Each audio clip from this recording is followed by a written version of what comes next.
I TV Syds nytårskavalkade skal vi også se noget, der er helt nyt for seerne. Vi skal overvære århundredets kamp i Sønderjylland, ja måske hele Danmark. Kamp mellem Haderslev og OB i landets næstbedste række. 11 mål faldt der den søndag. Her først en bold på overliggeren.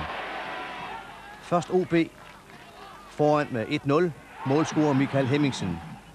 Og OB foran 2-0, målscorer Michael Hemmingsen. Det bliver 3-0 ved Miti, og målene rasler ind. 4-0 igen Miti. Haderslev pynter på resultatet. 1-4 Mads Bro Hansen.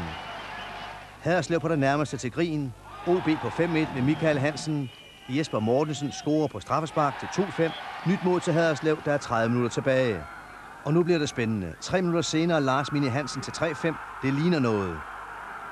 Jesper Mortensen til 4-5 på nyt straffespark. 16 minutter tilbage. Fotografens stativ er væltet, men Haderslev har gjort det til 5-5.